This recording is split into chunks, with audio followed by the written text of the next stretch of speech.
Hello, this is Earl Nightingale, and this recording, The Magic Word, is the first of 12 you'll receive in this series titled How You Can Lead the Field in the Modern World. Before we start, I'd like you to know that I'm not going to try to tell you how to live your life. That's none of my business, nor is it anybody else's business. That's your business. Nor is this Lead the Field program a collection of pleasantries, platitudes, or Pollyanna. It is a summation of more than 20 years of research on one subject, and that is, why do some people do so well in life, while so many more do not? And the first thing let's talk about is the magic word. The experts call it the most important word as far as the results we get from life are concerned in this or any other language, and that word is attitude. It is our attitude toward life which will determine life's attitude toward us. Let's face the fact honestly that we shape our own lives, and the shapes of them will be determined by our attitudes. A person with a poor attitude toward learning, for example, isn't going to learn much until he changes his attitude. If we take the attitude that we cannot do something, we generally will not do it. An attitude of failure, and we're whipped before we start. So we know then that what we receive from life, what we accomplish or fail to accomplish, is due in large measure to our overall attitude. William James of Harvard University put it this way: "The greatest discovery of my generation is that human beings can alter their lives by altering their attitudes of mind." And isn't it wonderful that we have this measure of control? Before we start talking about our attitude toward the world, let's talk about our attitude toward ourselves, since it is the attitude we take toward ourselves which determines our attitude toward the world. Now, right here we come to a rather strange fact. We're so familiar with ourselves, we tend to take ourselves for granted. We tend to minimize the things we can accomplish, the goals we can reach, and for some equally strange reason, believe others can accomplish things in our field which we cannot. There are literally millions of human beings living narrow, darkened, frustrated lives, living defensively, simply because they take a defensive, doubtful attitude toward themselves, and as a result, toward life in general. Many people are suspicious of and oppose change, yet change is the one thing in life on which we can absolutely count. People who stay young all the years of their lives not only welcome change, but see it for what it really is: new opportunity, new chances for further fulfillment. Attitude is a reflection, a result of a person's will.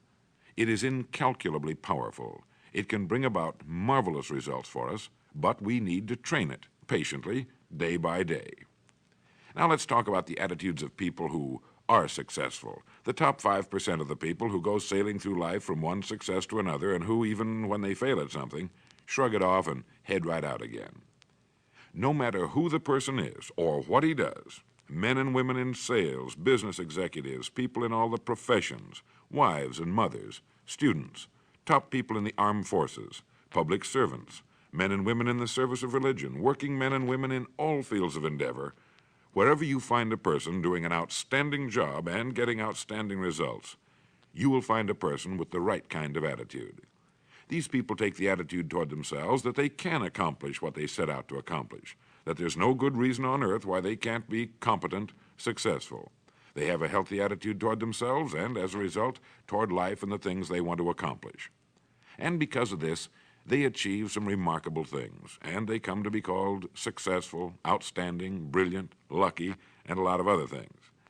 They're quite frequently no more brilliant or outstanding than the majority of the people by whom they're surrounded. But they did develop the right attitude, and they found their accomplishments not too difficult, and many times surprisingly easy, simply because it seems that so few are really trying, really believe in themselves. Successful people come in all shapes and sizes and in widely varying degrees of intelligence, background, and so on. But they all have one thing in common. They expect more good out of life than bad. They expect to succeed more than they fail.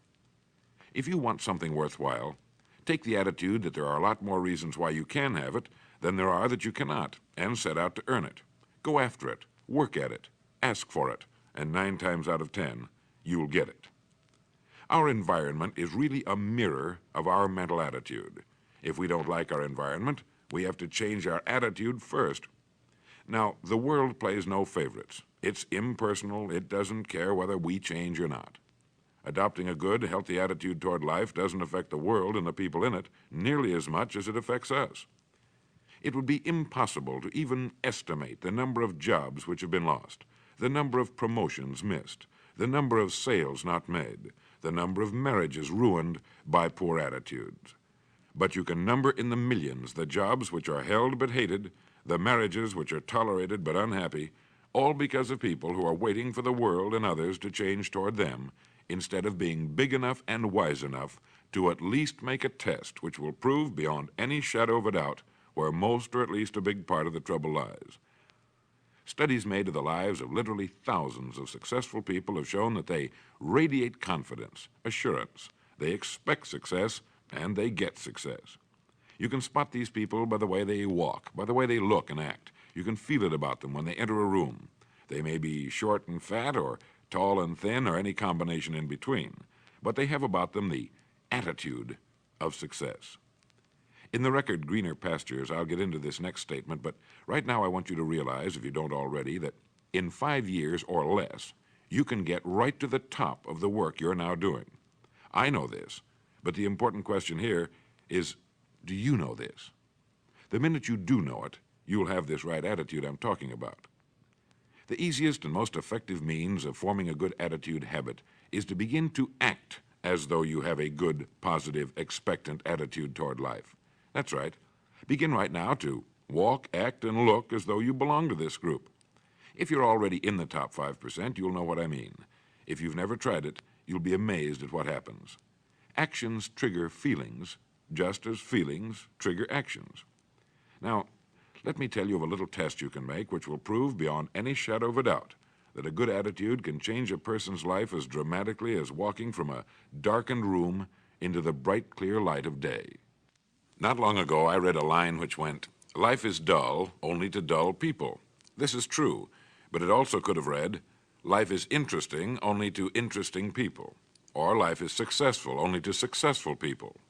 Now, what I'm trying to say is that you must first become, mentally, from an attitude standpoint, that which you wish to achieve. A famous restaurateur was being interviewed by a reporter who asked, "When did you become successful?" He replied, "I was successful when I was sleeping on park benches, because I knew what I wanted to do and that I would do it." In short, his attitude had been one of success, of expecting success, long before the material, the tangible rewards of success had been earned. We'll get into this particular phase of Lead the Field in record number 3, A Worthy Destination. But for now, remember that a person must act, look, and because of these things, feel successful before the success he seeks can come.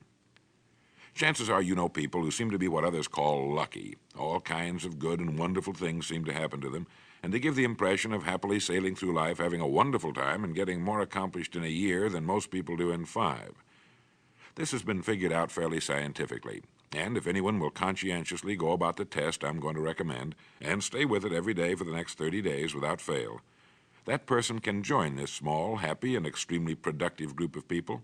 He'll find himself becoming lucky, as they say, and most of his problems will pretty well take care of themselves. Of this you can be sure. The results will be nothing short of amazing. Now, it makes no difference how good a person's attitude has been in the past. Anything can be improved upon, and it's the small refinements upon something already good that makes it great. So here's the test. For the next 30 days, act toward the world, everything and everyone with whom you come in contact, with the attitude which represents the kind of results you want to achieve. That is, if the result you want is more success in what you're doing, act as though you are already in possession of the success you seek. If you want others to treat you with admiration and respect, treat others with admiration and respect first. Have you ever stopped to think of this? Every human being on earth is the most important human being on earth as far as he or she is concerned. You may never get anyone to admit it, but it's a fact. So for the next 30 days, treat every person with whom you come in contact as the most important person on earth, remembering as you do so that as far as that person is concerned, he is. Now, the reason I say treat everyone in this fashion is mainly because this is the way human beings ought to treat each other, and because it will help you form a habit that will bring you amazing and delightful results for the rest of your life. Have you ever noticed that the higher you go in any organization of value, the nicer the people seem to become? You see, the bigger the person, the easier it is to talk to him, to get along with him, to do business with him. Do you know why? It's because he's got a good attitude, and people with the best attitudes just naturally gravitate toward the top. So for 30 days, act toward others and the world at large in exactly the same manner you want the world and others to act toward you. Treat your wife or husband as the person he or she really is, the most important person in your life, and the same with the children. Carry out into the world each morning for 30 days the kind of attitude you would have if you were the most successful human being on earth. And notice how it quickly develops into an habitual attitude. When a person does this, he should realize he has already placed himself on the road to what he seeks. He is right now in the top 5% of the people in this or any other country.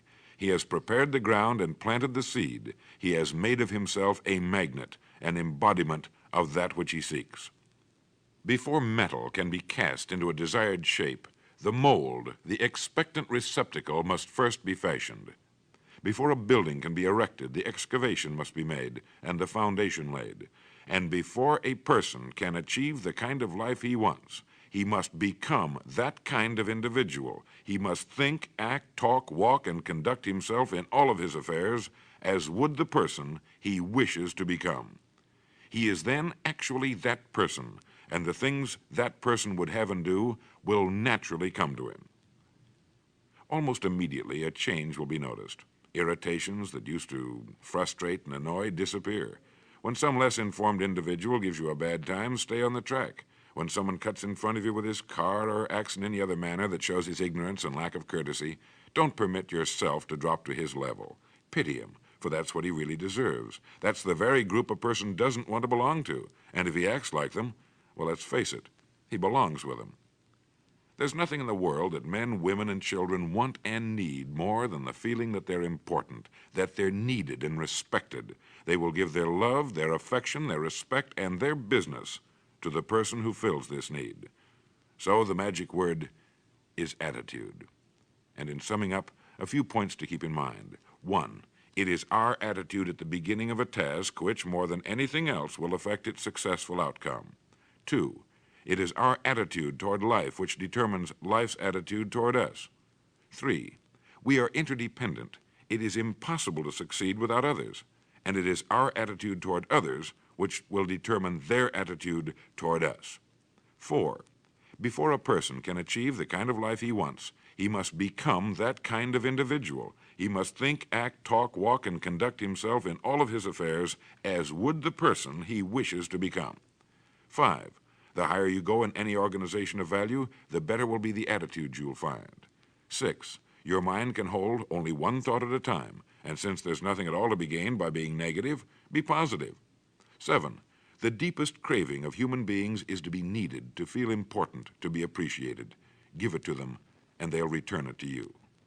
8, look for the best in new ideas. As someone said, I've never met a person I couldn't learn something from. 9, don't waste valuable time broadcasting personal problems. It probably won't help you. It cannot help others. 10, don't talk about your health unless it's good. 11, radiate the attitude of well-being, of confidence, of a person who knows where he's going. This will inspire those around you, and you'll find good things will begin happening to you. And 12, lastly, for the next 30 days, treat everyone with whom you come in contact as the most important person on earth. If you'll do this for 30 days, you'll do it for the rest of your life. In the next recording, I'll talk to you about greener pastures. But now in closing, remember the words of Walter Dill Scott of Northwestern University. Success or failure in any undertaking is caused more by the mental attitude even than by mental capacities. Thank you.